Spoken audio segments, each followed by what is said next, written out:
Bismillahirrahmanirrahim. Alhamdulillahi Rabbil Alameen. Salatu wassalamu ala ashrafil anbiya wal mursalin nabina Muhammad wa alihi wa sahbihi ajma'in. Amma ba'd. සියලු දෙනාටම අල්ලාහ්ගේ ශාන්තිය හා සමාදානය උදා වේවා. සහෝදරවරුනි, සහෝදරියනි. අල්ලාහ් සුබ්හානහු වතාලා අපිට ලබා දීපු සුවිශේෂී මාසයක් තමයි මේ රමලාන් මාසය කියලා කියන්නේ. මේ රමලාන් මාසයේ පිළිබඳව අපි ආධ්‍යාත්මික පැත්ත වර්ධනය කරනවත් එක්කම දේවදූත මුහම්මද් තුමාණන්ගේ ජීවිතය අපි හොයලා බැලුවොත් එතුමාණන් මේ රමලාන් මාසයේ කටයුතු කරලා තියෙන ආකාරය විශේෂයෙන්ම අපිට හරිම ප්‍රායෝගිකයි. ඒ කියලා කිව්වොත් සමහර හදීස් වල සමහර ප්‍රකාශන වල සඳහන් වෙනවා මේ රමලාන් මාසය කියලා කියන්නේ දන් දෙන මාසයේ හැටියට.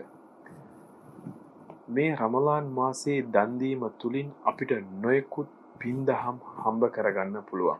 විශේෂයෙන්ම මිනිස්සයා කියලා කියන්නේ වාසියක් නැතුව මුකුත් කරන්නේ නැහැ. දැන් උදාහරණයක් හැටියට මම තව කෙනෙකුට උදව් කරනවා නම් ඒ උදව්ව ඇතුලේ යම්කිසි වාසියක් මම බලාපොරොත්තු වෙනවා. එක්කෝ මෙලොව ලෞකික ජීවිතයට අදාළ වාසියක්, එහෙමත් නැත්නම් මරණින් මතු දිවිය වෙනුවෙන් මම ලබා ගන්නා වූ ඒ වාසිය. ඕනෑම කෙනෙක් ඔබට උදව් කරනවා වුණත් ඒ පුද්ගලයා තුළ ඒ මානසිකත්වයේ තියෙනවා. එක්කෝ මුදල්මය වාසියක්, එහෙමත් නැත්නම් ආනිසංස පින් හම්බ කර ගැනීමේ ඒ වාසියක්. අල්ලාහ් සුබ්හානහු වතාලා දේවදූත ආදම් අලයිහිස්සලාම්ව මැව්වට පස්සේ ඒ මානසිකත්වයේ තේරුම් ගත්තා. ඇයි කියලා කිව්වොත් අපි ජීවිත කාලයටම බොරු කියන්නේ නැතුව ඒ වගේම ධාර්මිෂ්ඨව යහපත් අයුරින් Tamanගේ ජීවිතේ ගත කරනවා. නිකම් මෙහෙම ගත කරලා අපිට මේ ජීවිතයෙන් මුකුත් ලැබෙන්නේ නැත්තම් මම යහපත් පුද්ගලයෙක් හැටියට ජීවත් වෙනවා. ජීවත් වුණාට මට ලැබෙන ප්‍රයෝජනය මොකක්ද? මුකුත් ප්‍රයෝජනයක් නැත්තම් වැඩක් නෑනේ. දැන් පොඩි කාලේ ඉඳන්ම අපි අපේ ළමයින්ව පුරුදු කරන්නේ කොහොමද? පුතේ දඟ කරන්න එපා, රණ්ඩු වෙන්න එපා. ඔයා රණ්ඩු වෙන්නේ නැතුව හිටියොත්, ඒ වගේම දඟ කරන්නේ නැතුව හිටියොත් මම ඔයාලට ටොපියක් දෙන්නම්. ඒ වගේම ශිෂ්‍යත්ව විභාගය ලියන්න යනකොට ශිෂ්‍යත්ව විභාගයේ හොඳට ලියන්න ලොකු තෑග්ගක් කරන් දෙනවා. ඕලෙවල් එක පාස් වුණාම ඕලෙවල් එක හොඳට කරන්න ලොකු තෑග්ගක් දෙනවා. මෙන්න මේ විදිහට මිනිස්සයා කියලා කියන්නේ කුඩා කල සිටම වාසියක් බලාපොරොත්තුෙන් ජීවත් වෙන පුද්ගලෙක්. ඔහු කොච්චර ලොකු ශ්‍රේෂ්ඨ පුද්ගලයෙක් වුණත් ඔහුගේ තත්ත්වය මේක තමයි.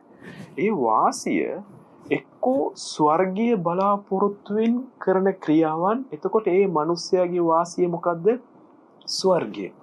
එහෙමත් නැත්නම් මෙලෝ ජීවිතේ ලෞකික ජීවිතේ කිනම් හෝ දෙයක් බලාපොරොත්තුෙන් කරන ඒ වාසිය. මේ දෙක හැරෙන්න වෙන කිසිම දෙයක් නැහැ.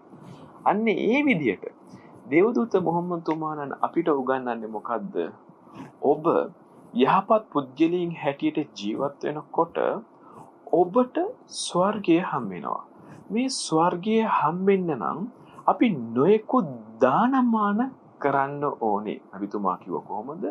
ඔබ රටින්දි කීතුවක් හරි දන් දීලා නිරයෙන් ආරක්ෂා වෙන්න. එතකොට මම මේ රටින්දි කීතුව දන් දෙන්නේ මොකද්ද? මේක පිටිපස්සේ තියෙන වාසිය මොකද්ද? නිරයෙන් ආරක්ෂා වෙන්න ඕනේ. මෙන්න මේ විදිහට තමයි අපි දන් දීම තුලින් අපිට ඒක කරන්න අමාරුයි. ඇයි? අපිට තේරෙනවා අපේ දේපල වලින් අඩු වෙනවා. අපේ මිල මුදල් වලින් අඩු වෙනවා. හැබැයි අඩු වුණාට කමක් නැහැ. මේක පිටිපස්සේ ලොකු වාසියක් තියෙනවා. මේක තමයි මිනිස්යාගේ මානසිකත්වය. අන්න ඒ නිසා දේවදූත මොහම්මද් තුමාණන් අපි ලස්සනට උගන්වලා දීලා තියෙනවා. මේ රමලාන් මාසයේ එතුමාණන් කොහොමද කියලා කිව්වොත් හමන සුළඟට වඩා වේගයෙන් දන් දෙන පුද්ගලයෙක් හැටියට හිටියා. දැන් අපි අතර මිනිස්සු නිකුත් කණ්ඩායම් ජීවත් වෙනවා. දුප්පතුන් කණ්ඩායම් දෙකක් ජීවත් වෙනවා. එක කණ්ඩායමක් තමයි මොනවද කරන්නේ? Tamanගේ අවශ්‍යතාවයන් මිනිසුන්ට ඉදිරිපත් කරලා හිඟා කන එහෙම නැත්නම් යාචකීන් හැටියට ගෙවල් ගානේ ගිහිලා Tamanගේ අවශ්‍යතාවයන් ඉල්ලන කට්ටිය. මේගොල්ලෝ එක කණ්ඩායමක්. තවත් කණ්ඩායමක් ඉන්නවා Tamanගේ ආත්ම ගරුත්වයේ කෙලෙසේ කියන ඒ බයට මිනිසුන්ට කියන්නේ නැතුව මොනවද කරන්නේ? Tamanගේ අවශ්‍යතාවයන් තිබිලත් සද්ද නැතුව ඉන්නවා. දැන් උදාහරණයක් හැටියට ඒ මිනිස්සයාට මාසෙට රුපියල් 60000ක වියදමක් තියෙන්න පුළුවන්. නමුත් එයා හම්බ කරන්නේ රුපියල් 1000යි. රුපියල් 30000ක අවශ්‍යතාවයක් ඔහුට තියෙනවා. අපි මොනවද කරන්න ඕනේ? මෙන්න මේ වගේ පුද්ගලයින්ව හොයන්න ඕනේ. අපි හුඟා කැමති අපි දන්න අඳුරන කට්ටියන්ට උදව් කරන්න. ඇයි? මම දන්න පුද්ගලයෙකුට උදව් කරනකොට මම දන්නවා එයාගෙන් දෙයක් බලාපොරොත්තු වෙනවා. මාව දකින්නකොට ඔහු මට ගරු කරන්න ඕනේ. මම යම් තැනක ඔහුත් එක්ක ඉන්නකොට ඔහු මට ගරු කරන්න ඕනේ. ඔහු සභාවක ඉන්නකොට මාව දැක්කොත් ඔහුගේ ස්ථානය මට දෙන්න ඕනේ. මෙන්න මේ විදිහට නොයෙකුත් චේතනාවන් අපේ හදවත් තුළ තියෙනවා. යම් පුද්ගලයෙකුට දන්න අඳුරන කෙනෙකුට උදව් කරනකොට ඔහු ඊට පස්සේ මට ගරු කරයි කියලා. නමුත් ඉස්ලාමීය ඉගැන්වීම මොකද්ද? ඔබ යම් පුද්ගලයෙකුට උදව් කරනකොට ඔහුගෙන් ජසා වලා ශුකූරා මේ ස්තුතිය කියන වචනේවත් බලාපොරොත්තු වෙන්න එපා කියලා අල්ලාහ් දෙවිඳාන උතුම් කුරානයේ සඳහන් කරනවා. අපි දන් දෙන්නේ මොනවද? අපිට කණ්ඩ බැරි දේවල් තමයි විශේෂයෙන්ම තව කෙනෙකුට දන් දෙන්නේ. අපිට බොණ්ඩ බැරි දේවල් තමයි තව කෙනෙකුට දන් දෙන්නේ. අපිට අඳින්න පළඳින්න බැරි දේවල් තමයි අපි තව කෙනෙකුට දන් දෙන්නේ. ඉස්ලාමීය විද්වතුන් ප්‍රකාශ කරනවා මෙන්න මේ විදිහට යම් පුද්ගලයෙක් දන් දෙනවා නම් මේ දාණය හරාම් කියලා කියනවා. සහෝදරවරුනි, එහෙනම් අපි දෙන දාණය ඒක යහපත් චේතනාවන් තුලින් ලබා දිය යුතුයි. ඇයි කියලා කිව්වොත් අපි පවක් කරපුවාම අපි දන්නවා නියතවම අල්ලාහ් සුබ්හානහු වතාලා ඒ පාපේ ලියනවා කියන එක. නමුත් අපි යහපත් දෙයක් කරපුවාම අපි දන්නේ නැහැ අල්ලාහ් ඒකේ කුලියේ ලියුවද කියලා. මම අවුරුදු 30ක් තිස්සේ මම දන් දෙන පුද්ගලයෙක් වෙන්න පුළුවන්. අවුරුදු 30ක් තිස්සේ නෝම්බි අල්ලන පුද්ගලයෙක් වෙන්න පුළුවන්. අවුරුදු 30ක් තිස්සේ මම යහපත් ක්‍රියාවන් වල නියැලෙන පුද්ගලයෙක් වෙන්න පුළුවන්. නමුත් කාටද සහතික කරන්න පුළුවන් මම මේ අවුරුදු 30ක් තිස්සේ කරපු මේ දාණය අල්ලාහ් පිළිගත්ත කියලා?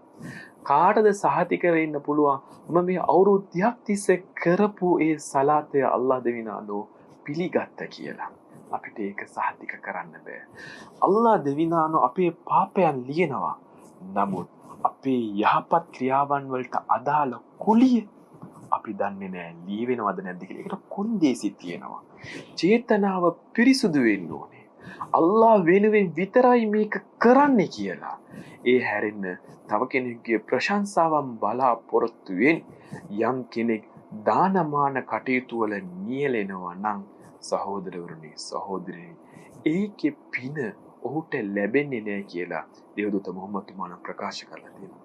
අපි රුපියල් ලක්ෂයක් දන් දෙනවා. නමුත් අපි මේ ලක්ෂය දන් දීම තුලින් මිනිසුන්ගේ ඒ ප්‍රශංසාව බලාපොරොත්තු වෙනවා නම් පළක් නැහැ. අන්න ඒ වගේම සහෝදරවරුනි සහෝදරියනි අපි රුපියල් 10යි දන් දෙන්නේ. මේ දන් දීම තුලින් අපි චේතනාව සාර්ථකයි නම් අල්ලාහ් වෙනුවෙන් තමයි මේ චේතනාව කරන්න කියලා අපි දන් දෙනවා නම් මෙන්න මෙතන තමයි අපි ලැබෙන මහඟු තිලිනය මරණින් මතු දිනේදී අපි ලබා ගන්න. අනේ නිසා චේතනාව අල්ලාහ් වෙනුවෙන් තිබිය යුතුයි. තව කෙනෙකු නොදන්නා අන්දමින් අපි අපේ දානයන් අපි ඉටු කළ යුතුයි. ඇයි කිව්වොත් යම් පුද්ගලයෙකුගේ ආත්ම ගරුත්වය කියලා කියන්නේ ඇත්තටම ඔහු බේබද්දෙක් වුණත් ඔහුගේ ආත්ම ගරුත්වය වටිනවා. අනේ නිසා අපි ලෝකයට පෙන්වන්න දන් දෙන්න ඕනේ නැහැ. අපි කරන ඒ ක්‍රියාවන් රහසිගතව අල්ලාහ් සුබ්හානහු වතාලා දැනගන්නා අයුරින් පමණක් අපිට කරන්න පුළුවන් නම් මේකෙන් ලැබෙන ආත්ම තෘප්තිය සුබ්හානල්ලාහ් අපිට මරණින් මතු දිනේදී දැක ගන්න පුළුවන්. අන්නේ ඒ වගේම අපි අපේ සමාජය තුල සදකා zakat ලබා දෙනකොට මොනවද කරන්නේ? සියලු දෙනාටම රුපියල් 1000 දෙනවා. දැන් මට රුපියල් ලක්ෂයක දුගී බද්දක් අනිවාර්යයි නම් මම මොනවද දන්නවද කරන්න ඕනේ? අද අපේ සමාජයේ මේක ප්‍රායෝගික අරගෙන යන විදිය වැරදි. දැන් මට මේ ලක්ෂය අනිවාර්යයි නම් මම 100 දෙනෙකුට රුපියල් 1000 ගානේ ගෙවන්න නැතුව දීලා දාන්න නැතුව මම කරන්න ඕනේ මේ රුපියල් ලක්ෂය මෙමගින් යම් පුද්ගලයෙක්ව නගා හිටවන්න ඕනේ. මෙන්න මේ ලක්ෂය තුලින් ඔහු නැගී හිටින්න ඕනේ යම් පුද්ගලයෙකුට. විශේෂයෙන්ම අපිට පුළුවන් නම් ව්‍යවසායකත්වයේ කරා මඟ පෙන්වන්න. ව්‍යවසායකත්වයේ තුලින් ඔහුව නගා හිටවන්න පුළුවන් නම් ලබන අවුරුද්දේ දන් දෙන පුද්ගලයෙක් හැටියට zakat ලබා දෙන පුද්ගලයෙක් හැටියට අපිට පුළුවන් ඔහුව පරිවර්තනය කරන්න. එහෙම නැත්නම් අපි මේ අවුරුද්දෙත් 100 දෙනෙකුට 1000 ගානේ බෙදලා දීලා ලබන අවුරුද්දෙත් බෙදලා දෙනවා නම් ඒකෙන් පළක් නෑ. ඉස්ලාම් උගන්වන්නේ ඔබ ලබා දෙන සදකා zakat තුලින් ඊළඟ අවුරුද්ද වෙනකොට මේ දරිද්‍රතාවය තුරන් වෙලා මේ දරිද්‍රතාවයේ තුරන් කරන පුද්ගලයින්ම බිහි කරන එක තමයි නියම සදකා zakat එක.